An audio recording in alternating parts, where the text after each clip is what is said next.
Assalamualaikum warahmatullahi wabarakatuh. Perkenalkan, saya Herlambang Prihananto, dosen bidang ilmu penyakit mulut di Fakultas Kedokteran Gigi, Institut Ilmu Kesehatan Baktiwiyata Kediri.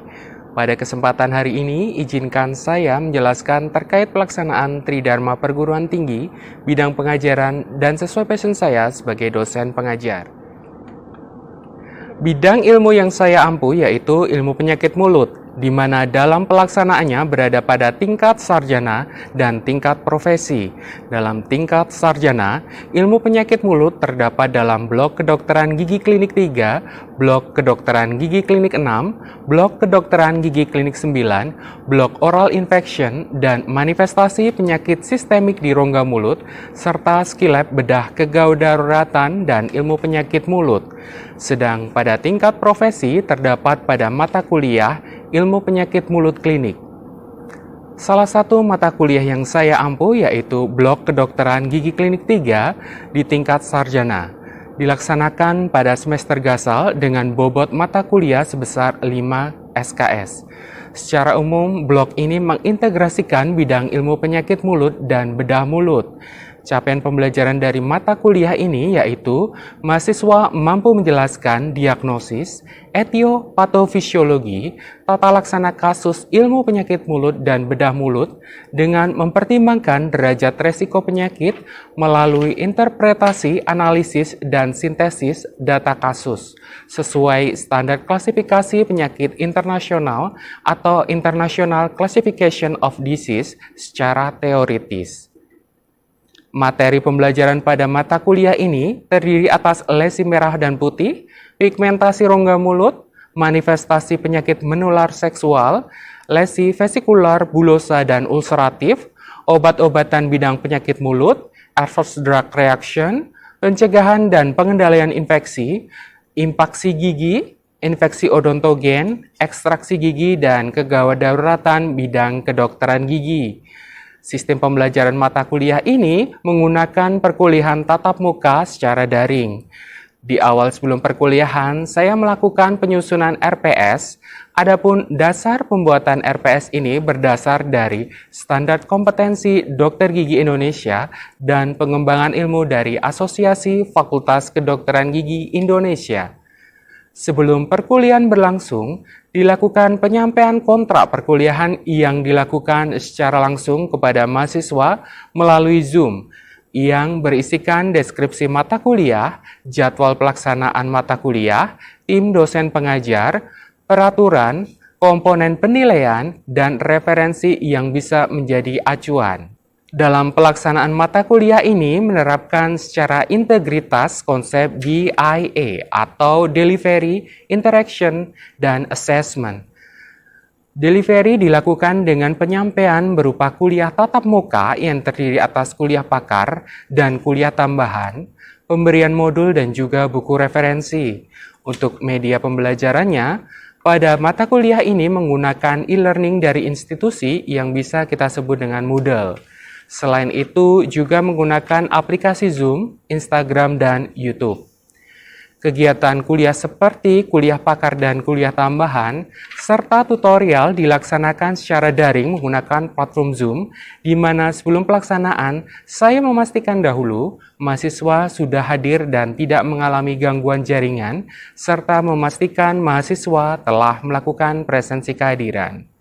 Pada kegiatan kuliah pakar dan tambahan, sebelum kegiatan kuliah berlangsung, saya melakukan upload materi berupa PowerPoint di Moodle, sehingga jalannya kuliah bisa lebih mudah dipahami oleh mahasiswa. Dalam pelaksanaan mata kuliah ini, mahasiswa dibekali dengan modul dan buku bacaan yang diupload di Moodle, yang bisa diakses langsung oleh mahasiswa. Modul berisi gambaran umum mata kuliah, area kompetensi, tujuan pembelajaran, metode belajar, evaluasi, jadwal kegiatan, skenario kasus sebagai pemicu kegiatan tutorial, rujukan sumber bacaan, dan juga tinjauan pustaka. Untuk konsep interaction dilakukan melalui diskusi tutorial dan tanya jawab. Pada kurikulum berbasis kompetensi, strategi utama yang digunakan adalah belajar berdasarkan masalah atau problem-based learning. Kegiatan belajar ini dilaksanakan dengan mengacu pada skenario masalah yang memuat trigger atau pemicu melalui sebuah diskusi tutorial. Pada diskusi tutorial, mahasiswa dibagi dalam kelompok-kelompok kecil. Setiap kelompok terdiri dari 10 sampai 15 orang mahasiswa dan dibimbing oleh seorang tutor sebagai fasilitator. Di akhir pelaksanaan tutorial, saya memberikan feedback dalam pelaksanaan diskusi berupa keaktifan mahasiswa, etika dalam diskusi, terpenuhinya learning objektif dari skenario, dan mengarahkan untuk kegiatan tutorial pada pertemuan berikutnya. Pada pelaksanaan kuliah pakar dan kuliah tambahan, di akhir perkuliahan saya melakukan diskusi terkait materi yang saya berikan berupa tanya jawab, yang harapannya materi dapat diterima oleh mahasiswa secara baik. Apabila mahasiswa mengalami hambatan terkait materi, bisa melakukan konsultasi melalui WhatsApp atau Telegram. Pada konsep assessment dilakukan melalui tugas yang berupa pembuatan resume dan pembuatan poster. Selain itu, juga dalam penilaian dilakukan evaluation test dan juga ujian akhir blok. Penugasan berupa resume dilakukan atau dilaksanakan secara mandiri oleh setiap mahasiswa. Kriteria penilaian dari resume ini dilihat dari kerapian, kelengkapan, dan keakuratan sumber informasi. Pada tugas terstruktur lainnya, berupa pembuatan poster, dibebankan dalam satu kelompok sesuai dengan pembagian kasus yang telah ditentukan. Hasil poster akan dipresentasikan melalui Zoom menggunakan bahasa Inggris dan di akhir presentasi diadakan tanya jawab. Kriteria penilaian dari tugas pembuatan poster ini berdasar dari gambar atau ilustrasi, isi dan materi, serta keakuratan sumber informasi.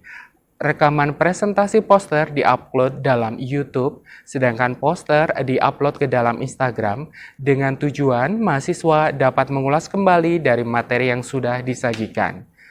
Evaluation test dilaksanakan di akhir pertemuan tutorial kedua di tiap skenario, di mana dalam pelaksanaan evaluation test diberikan pertanyaan sesuai skenario kasus dengan bentuk soal IC.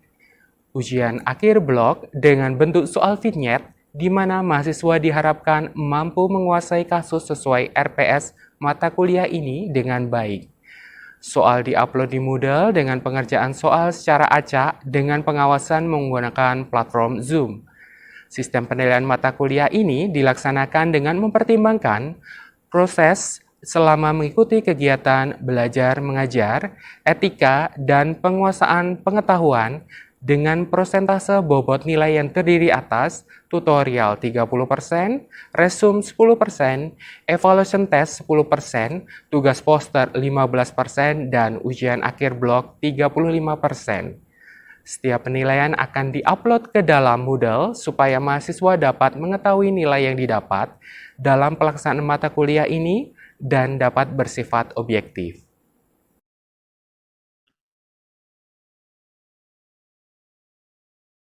Baik, Assalamualaikum warahmatullahi wabarakatuh. Selamat siang. Waalaikumsalam warahmatullahi wabarakatuh. Selamat siang, Dokter. Ya, kita mulai untuk kuliah terkait lesi vesikular, pulusa, dan ulcerasi. Dalam keadaan sehat semua? Alhamdulillah sehat, Dokter. Ya, Dokter. Baik, kita mulai untuk kuliah pada siang hari ini. Ya. Oke. Dari judul ada vesikular dan pulusa, ya. Tentu tidak asing bagi kalian.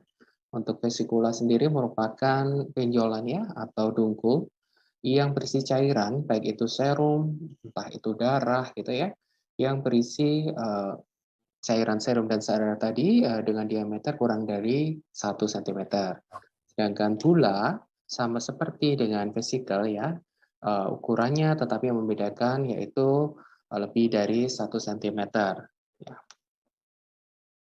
Nah, pada gambar ini kira-kira yang bula yang sebelah mana ya? Ada yang tahu? Silakan Devita. Sebelah kanan atau yang sebelah kiri? Kanan dokter, yang review dulu. Nah, di Oke. Ini, betul Devita? ini yang bula dok. Oke. Jadi tentu bula tadi definisinya adalah ukurannya lebih dari 1 cm. Ya. Nah, ya, betul ya. Bula terlihat secara klinis memang dia lebih besar gitu ya daripada vesikel. Oke. Normalnya rongga mulut ini secara struktur epitel itu tersusun dengan rapi, tetapi ketika ada suatu bentukan vesikel atau bula dan ada suatu aktivitas dari rongga mulut, baik itu makan, baik itu berbicara gitu ya, mengunyah gitu ya, maka akan terjadi suatu kerusakan dari eh, apa namanya epitel, permukaan epitel ya dari stratum corneumnya, sehingga akan terbentuk ulcer.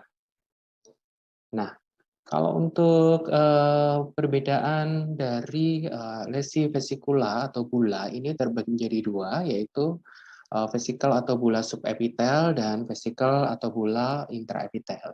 Yang membedakan adalah di sini letaknya ya. Kalau subepitel berarti di bawah epitel, sedangkan intraepitel berarti berada di atas epitel, berarti berada di stratum. Coba kita lihat di sini gambaran berbentuk seperti gelombang ini merupakan membran basalis ya. Dengan bentuk seperti gelombang maka disebut dengan red back ya. Kalau subepitel berarti lokasinya dia berada di bawahnya gitu ya. Sedangkan kalau pada bula yang intraepitel berarti lokasinya ada di atas membran basalis ya. Biasanya pada stratum spinosum gitu ya, dia akan terjadi suatu kerusakan di situ. Oke. Selanjutnya ada klasifikasi. Ternyata ada klasifikasi untuk lesi vesikulobulosa, intraepitel maupun subepitel ya.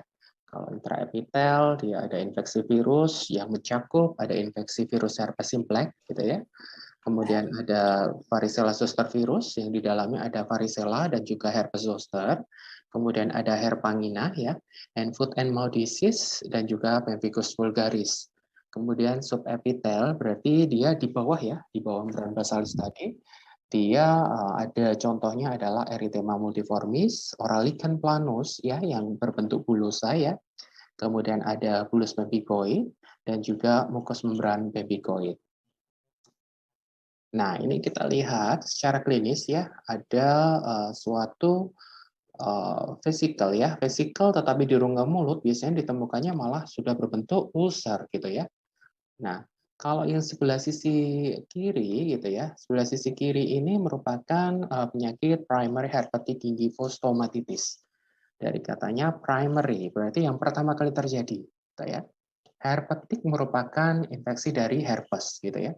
Dan gingivostomatitis merupakan suatu keradangan pada gingiva dan juga adanya suatu ulcer pada rongga mulut gitu ya. Gingivitis berarti dia kekasan atau secara patognomonik dari PHG ini adalah suatu pembesaran dari gingiva gitu ya, yang berwarna merah menyala gitu ya, yang biasanya pasien akan mengeluhkan ketika gosok gigi gitu ya, atau tersentuh gitu mudah berdarah gitu ya. Nah, tentu ketika pasien dengan kondisi primary herpetic gingivostomatitis, keadaan rongga mulutnya jadi cenderung tidak bagus ya, sehingga intake makanan berkurang dan lain sebagainya. Maka terlihat pada klinisnya gitu ya, pada lidah ini selain dia adanya suatu pseudomembran yang di bawahnya lapisan ulcer tadi gitu ya, di atas lapisan ulcer tadi, maka bisa terjadi suatu penumpukan dari debris, dari sisa-sisa makanan gitu ya. Ketika si virus ini dia laten gitu ya, dia bisa terjadi replikasi kembali sehingga terbentuknya herpes labialis ya. Dari kata labialis berarti lokasinya sudah menentukan bahwa berada di labial gitu ya. Secara klinis terlihat gambaran vesikulobulosa ini kalau herpes labialis dia berwarna lebih keemasan gitu ya, lebih kuning keemasan gitu ya. Tetapi tidak menutup kemungkinan ketika dia ada suatu trauma, maka bisa menyebabkan suatu krusta yang agak membingungkan seperti bawah ini ya. Ada suatu kehitaman di sini ya. Kehitaman merupakan dari komponen darah gitu ya yang keluar ya. Ya agak membingungkan ketika harus didirikan dengan erythema multiformis. So. Kemudian untuk vesikel atau bula yang intraepithelial, ini ada varicella ya. Varicella berarti dia termasuk etiologinya adalah varicella zoster virus. Ya. Dan secara klinis dia berada vesikelnya tidak hanya di rongga mulut, tetapi dia bisa ke kulit gitu ya. Malah biasanya primernya lokasi vesikel atau bulanya itu malah pada kulit dulu, biasanya akan menyebar seiring berjalannya dengan terjadinya viremia gitu ya. Oke. Nah, varicella ini ketika dia sudah selesai merusak suatu jaringan epitel di kulit maupun di mukosa, maka dia akan dorman atau laten gitu ya. Ketika dia bisa ada pencetusnya, maka bisa terjadi suatu reaktivasi yang disebut dengan herpes zoster gitu ya. Patognomonik dari herpes zoster terlihat di sini, dia merupakan lesi yang unilateral atau satu sisi gitu ya, dan juga tersegmen ya, tersegmen berarti bergerombol gitu ya. Di sini ya, bergerombol seperti ini. Lihat yang bagian atas di lidah ini, ya, lidah sebelah sini tidak terjadi suatu lesi ya atau suatu kerusakan gitu ya. Sedangkan lidah bagian sebelah kiri ya, kanan ya, kalau dari foto sebelah kanan dia cenderung terjadi suatu bentukan lepuhan gitu ya, karena pecahnya suatu vesikel atau bula.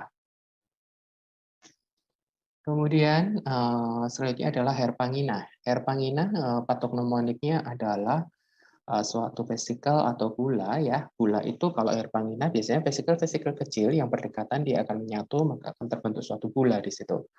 Nah, di sini biasanya patognomonik dari herpangina lokasinya. Lokasinya berada di posterior dari rongga mulut ya, jadi pada palatum lunak sampai ke arcus palatoglossus gitu ya.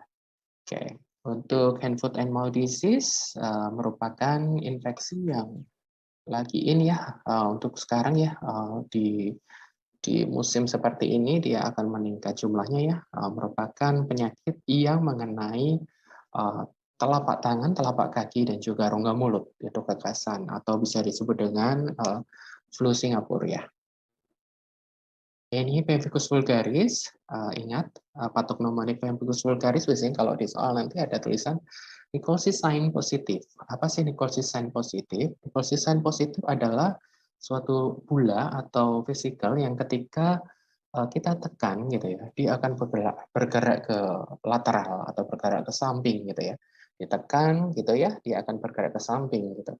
Nah, itu merupakan kekasan dari pemphigus vulgaris. Kenapa? Karena si pemphigus vulgaris ini menyerang pada desmoglin 3 ya, dari permukaan antara ikatan antar sel ya, biasanya di stratum spinosum gitu ya, antara stratum spinosum 1 dan lainnya, sel-selnya itu berdekatan tetapi terjadi kerusakan di situ. Lim antar sel itu bisa menyebabkan ketika rusak bisa menyebabkan suatu peningkatan atau peninggian dari vesikel yang ketika ditekan dia akan bergerak ke lateral seperti itu ya. Itu yang disebut dengan Nicolsi sign. Kemudian kita masuk ke subepitel ya, vesikulobulosa. Contohnya adalah erythema multiformis ya. Erythema multiformis patognomoniknya merupakan adanya suatu krusta di situ ya. Berbeda cerita dengan krusta pada herpes labialis tadi ya. Di sini krustanya adalah warna kehitaman gitu. Kalau herpes labialis biasanya dia akan kuning keemasan gitu ya. Sedangkan kekhasan lain dari erythema multiformis adalah adanya bull's eye atau lesi target ya. Oke. Multiformis merupakan bentuk yang bermacam-macam gitu ya. Macam-macam bentuknya bisa ulcer, bisa erosi gitu, bisa pseudomembran gitu ya, ada makula, mungkin ada ulcer, ada krusta gitu ya. Itu merupakan kekhasan dari erythema multiformis. Selanjutnya ada oral lichen planus tipe glossa ya. Kekhasan dari oral lichen planus ini merupakan suatu penyakit mukoputan. Jadi tidak hanya di kulit tetapi juga di mukosa gitu ya. Tetapi ada beberapa kasus yang ternyata munculnya hanya di rongga mulut saja, tidak pada kulit gitu ya. Tetapi kita bisa mengenali bahwa di OLP tipe bulosa ini pada ekstraoral ada bentuknya ya, pruritic gitu ya, planar gitu, purple ya, keunguan, poligonal bentuknya, bentuk papul dan bisa terbentuk seperti plak gitu ya. Kalau menyatu gitu akan berbentuk seperti plak. Sedangkan pada intraoral gitu, intraoral nampak yang disebut dengan chemistry gitu ya. Chemistry merupakan bentukan jala-jala berwarna putih ya. Biasanya dia bilateral gitu ya pada kalau oral lichen planus gitu. Masuk ke bullous pemphigoid, ini yang cukup sulit untuk dibedakan antara pemphigus, kemudian pemphigus vulgaris gitu ya, bullous pemphigoid, mucous membran pemphigoid secara klinis ya, hampir sama semua, tetapi yang membedakan pada bullous pemphigoid ini biasanya lukanya dia akan cenderung lebih dalam gitu ya. Terlihat seperti pada gambar ini dia nampak lebih dalam lukanya dan juga biasanya lukanya ini cukup melebar, sangat luas gitu ya. Makanya lebih cenderung bisa terjadi suatu infeksi yang lebih parah. Kita masuk ke ulcerasi. Ya, tadi ketika ada gula, kemudian ada vesikel yang mudah pecah, maka akan terbentuk ulcer gitu ya. Ulcer sendiri merupakan kerusakan epitel yang sudah melewati atau melebihi membrana basalis ya. Dari gambar jelas ya ini ilustrasinya dia tuh lebih dalam gitu ya. Kalau erosi dia kan tidak sampai gitu ya, hanya di atas dari stratum basalis ya, bisa mengenai stratum basalis, bisa mengenai di atasnya ya. Nah, oke. Nah, ulcer di rongga mulut menjadi problem karena sering dijumpai ya. Rasanya sakit gitu ya, penyebabnya bermacam-macam dan bentuk hampir mirip ya. Kemudian penyebabnya bisa karena trauma, bisa gangguan imunologi, mikroorganisme, bisa neoplasia. Gitu. Ulkus soliter merupakan ulkus yang tunggal, gitu ya. Tunggal. Kalau dilihat gitu ya, secara jumlahnya dia tunggal, berbeda pada gambar bawah ini. Ya, dia nampak multiple, banyak sekali ulcer di situ ya. Nah, dilihat dari sifat akut atau kronis, bentuk soliter atau multiple, dan juga adanya rekurensi, maka cukup sulit untuk dibedakan secara klinis, gitu ya. Tentu kita perlu anamnesis yang mendalam ya. Dilihat riwayat perjalanan penyakit yang terperinci merupakan informasi untuk mendapatkan diagnosis penyakit mulut tersebut. Pertanyaan untuk menggali riwayat perjalanan penyakit, seperti gejala klinis yang muncul, kita lihat status lesinya. Berapa lama lesi tersebut sudah ada, apakah akut atau kronis. Riwayat yang lalu dengan lesi serupa, apakah dia primer atau lesi rekerensi, gitu ya. Berapa jumlah lesi, tunggal atau jamak, gitu ya, soliter atau multiple. Kemudian adanya lesi di kulit, mata, genital, dan rektum ditanyakan gitu ya. Kemudian gejala lain seperti sakit pada sendi, kelemahan otot gitu ya, dispepsia, malaise, gejala prodormal, dan lain sebagainya. Untuk pemeriksaan klinis, di samping penguasaan gambaran klinis masing-masing lesi di rongga mulut, perlu pemeriksaan teliti juga di kulit gitu ya, untuk bahan konfirmasi dengan lesi di rongga mulut, apakah ada lesi di mukosa dan juga ada di kulit gitu.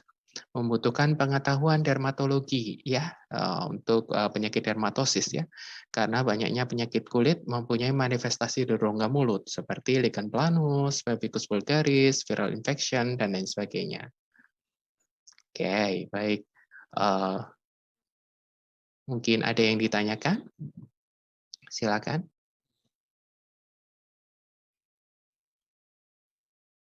Silakan. Atau sudah cukup jelas?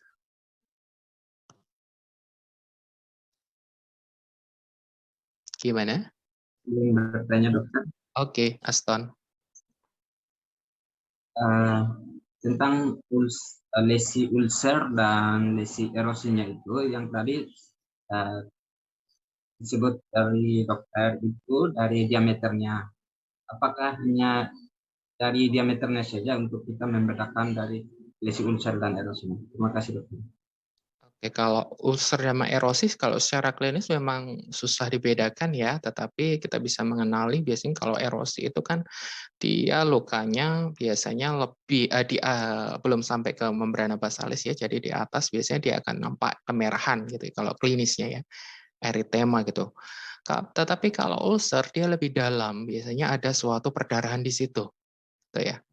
Kalau traumatic ulcer umpamanya ketika kita tersudut sikat gigi gitu ya, itu biasanya lebih dalam ke tekanan yang sangat berat gitu ya, sangat kuat gitu ya. Biasanya rusaknya akan lebih dalam gitu ya, kadang berdarah gitu. Tetapi kalau erosi biasanya dia hanya contoh pemphigus vulgaris tadi, dia nggak sampai ke apa namanya ke dalam lamina propria, tetapi ada kemungkinan ketika ada port entry di situ, bakteri bisa masuk, maka menyebabkan suatu kerusakan lebih dalam. Seperti itu, Aston. Terima kasih. Oke, ada yang lain? Silakan. Selamat siang, dokter. Izin Siang. bertanya, dokter. Oke, Adelvina, silakan. Baik, dokter. Terima kasih. Saya izin bertanya untuk gingivitis stomatitis herpetika primer sama stomatitis herpetika primer itu nama lain, apakah stomatitis herpetika primer itu nama lain dari gingivitis stomatitis primer atau dari kita lihat dari lokasinya, misalnya seperti lesinya itu pada gingiva itu disebut gingiva stomatitis primer, atau pada yang bagian mukosa itu kita disebut dengan stomatitis herpetika primer. Terima kasih, dokter. Oke, ya, betul. Memang secara klinis kita lihat apakah dia ada keterlibatan dari gingiva gitu ya. Apakah ada keterlibatan di situ? Kalau memang ada, ya disebut dengan primary herpetic gingivostomatitis, ada keterlibatan gingiva. Tetapi kalau tidak ada, biasanya kita sebut dengan primary herpetic stomatitis gitu. Tetapi yang perlu kita pahamkan yaitu PHG gitu ya, primary herpetic gingivostomatitis. Dia kan primer nih ya. Ketika dia laten, dia tuh bisa recurrent kembali. Recurrent kembali ini biasanya bisa terjadi herpes labialis, tetapi juga bisa terjadi recurrent intraoral herpes gitu ya. Nah, makanya anamnesis perlu tanya nih. Nah, pada recurrent intraoral herpes ini tidak terjadi pada gingivitis gitu ya, tidak mengenai gingiva, biasanya mengenai seperti recurrent aftostomatitis biasa gitu ya. Tetapi ada keterlibatan, apakah ada gejala prodromal sebelumnya gitu. Seperti itu. Adelvina. Terima kasih, dokter. Oke, ada yang lain? Silakan.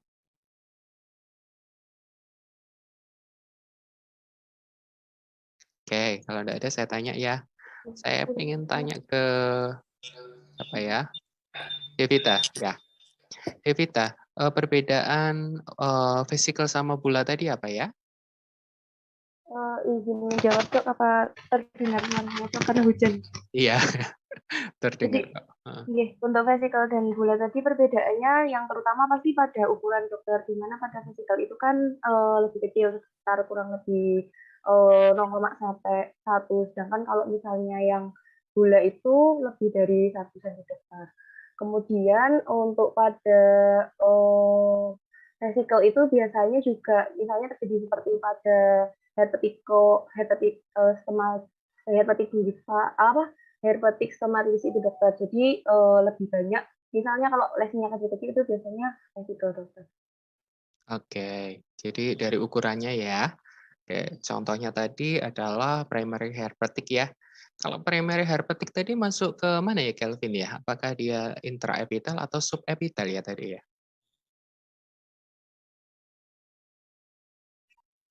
Mungkin yang intraepitel. Intraepitel ya, dia di atas ya. Karena ingat kalau primary HSV ya, dia target selnya adalah stratum spinosum gitu ya. Nah, dia masih muda sehingga dia mudah pecah gitu ya. Oke. Saya rasa sudah untuk kuliah pada siang hari ini. Terima kasih atas kehadirannya ya. Saya tutup. Selamat siang. Wassalamualaikum warahmatullahi wabarakatuh. Waalaikumsalam warahmatullahi wabarakatuh. Selamat Selamat siang, dokter. Selamat siang, Dok.